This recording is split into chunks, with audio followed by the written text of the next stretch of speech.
আজকে পুলক রায়খরা মাছ এনেছে, তো রায়খরা মাছটা ফুলকপি দিয়ে করব। আর ফুলকপির একটু আলু ফুলকপির একটু তরকারি করব। এই যে ফুলকপি সব কেটে রেখেছি তরকারি আর মাছের ঝোলের জন্য।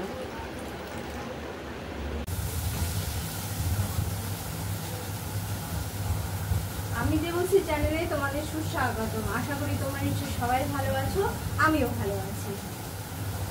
সকাল হতেই আমার শুরু হয়ে গিয়েছে জোর কদমে রান্না। আজকে তোমাদের তো তখন দেখালামই, আজকে রায়খরা মাছ এনেছে, ওটা ফুলকপি দিয়ে আলু ফুলকপি দিয়ে ঝোল করব। আর তোমার রাত্রিবেলা আজকে মাছের ঝোলই খাবো, মাছ রেখে দেবো। তবে কি বলতো, ওই ফুলকপি দিয়ে ওই ঝোলটা আর খাবো না, রাত্রিবেলা মাছটা ভাজা রেখে দেবো। ওটা রাত্রিবেলা মা বললো মাছের ঝাল করিস, তো মাছের কালিয়া করবো রাত্রিবেলা। আর এখন করছি হচ্ছে ফুলকপির তরকারি আর হলো ফুলকপি দিয়ে। ওমা জিজ্ঞাসা করো তো মামাকে চা খাবে নাকি, চা বসাচ্ছি।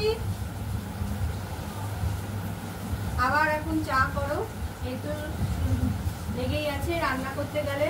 এখন আমাকে আবার চা করতে হবে। পুলক এসছে, এসেই চা করো। আলু ফুলকপি তরকারি হয়ে গেছে, এখন একটু বেগুন ভাজা বসিয়েছি।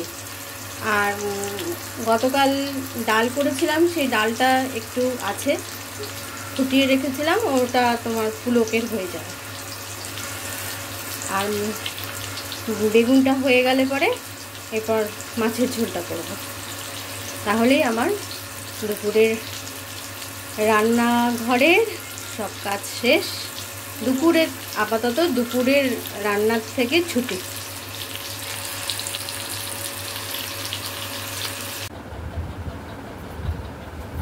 আজকে সকালবেলা মামা এসেছিল, ব্রেকফাস্ট করার পরে মামা আসলো।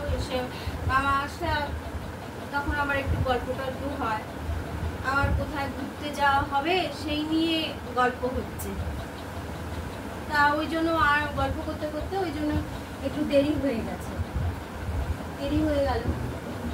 সেজন্য বিছানাটা তখন আর তোলা হয়নি।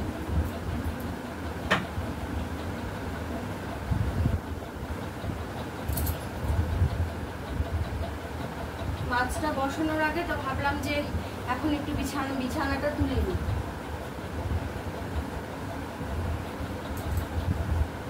কি হয় বলতো, সকাল থেকে সিস্টেম অনুযায়ী কাজ না করলে না পরে গিয়ে একটা ব্যাংতাল হয়ে যায়।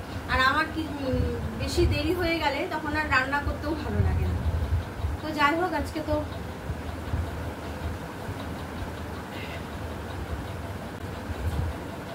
পুলকের শরীরটা ভালো না, তাই ও তাড়াতাড়ি আজকে বাড়িতে চলে এসেছে। একবার তো চা খেয়েছে, কিন্তু আরো আরেকবার চা খাবে, আমি সেটা খুব ভালো করেই জানি। সুতরাং আবার আমাকে আরেকবার চা করতে হবে। মাছটা বসানোর আগে চায়ের ঝামেলাটা মিটে গেলেই ভালো, তাই করবো, মিটিয়েই দেবো, কারণ খাবে যখন।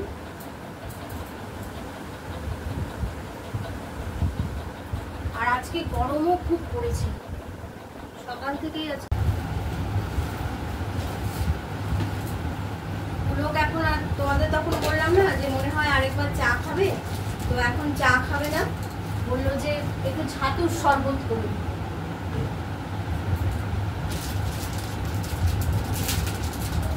তাই একটু ছাতুর শরবত করে দিচ্ছি।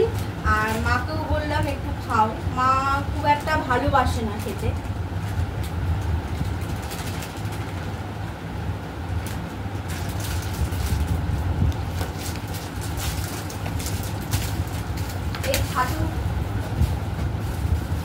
এই গরমে না ছাতু খাওয়াটা খুব ভালো, ছাতুর শরবত করে যদি খাওয়া যায় তাহলে সত্যি খুব ভালো।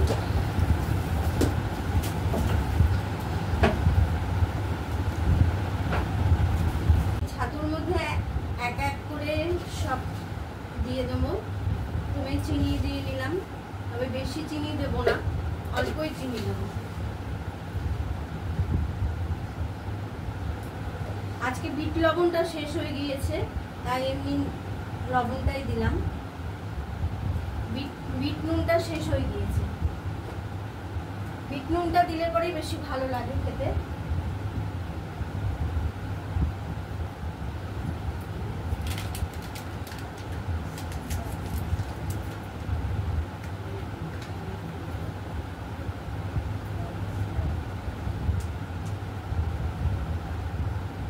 আর একটু আমুল পাউডার দিয়ে দিলাম।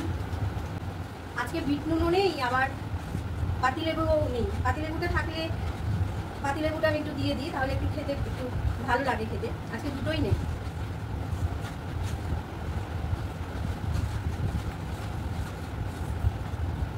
আমার ভালো লাগে না খেতে। আমার না খুব খাবার বাজ, আমি এই খাই না, ওই খাই না, সেই খাই না, ওই জন্য বকাও খাই। মাও খেতে চায় না, তবে মাকে আজকে একটু জোর করেই দিচ্ছি। আর এই ছাতুটা না খুবই ভালো খেতে, খুব ভালো। গণেশের ছাতু না, কিন্তু গণেশের ছাতু এর আগে অনেক কবারই খেয়েছি। গণেশের ছাতুটাও খুবই ভালো। এটা তোমাদেরকে আমি পরে দেখাচ্ছি। এটা কি একটা, মা তোমাকে অল্প দেবো তো।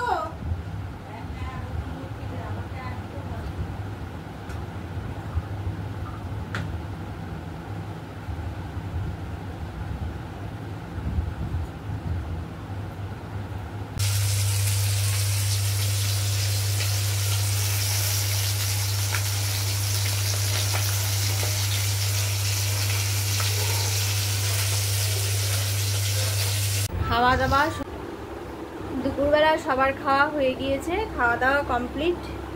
তবে মা ভালো খায়নি, কারণ মার একটু সর্দি কাশি, তারপরে একটু জ্বরও হয়েছে, গাটা গরম, আর মুখে খুব অরুচি হয়েছে, গলাটাও একটু ব্যথা। মুখে অরুচি হলে, সত্যি কথা বলতে মুখে অরুচি হলে যতই তুমি ভালো করে রান্না করো আর যতই ভালো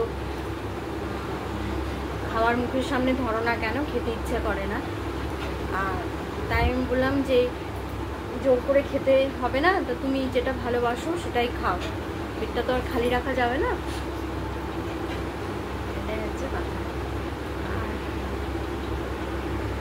তোমরা কে কে রায়খয়রা মাছ খাও অবশ্যই জানিও। আমাদের মোটামুটি ভালোই লাগে রায়খয়রা মাছ। তবে বলেছিলাম না যে রাত্রিবেলা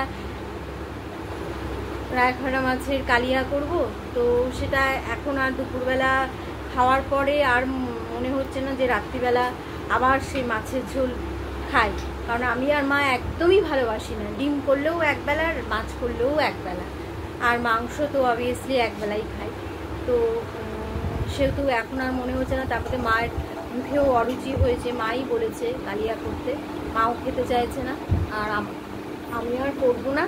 দেখি ও লোক যদি বলে যে মাছ তো ভেজে রেখে দিয়েছি, ও যদি বলে যে খাবো, তাহলে ও আবার মাছ ভাজাটা ভালোবাসে, তাহলে একটু মাছ ভাজাটা একটু গরম করে দেবো, ডাল দিয়ে, মাছ ভাজা দিয়ে, পাঁপড় ভাজা দিয়ে খাবো। আর আমরা রুটি হোক, চাউমিন হোক, এসব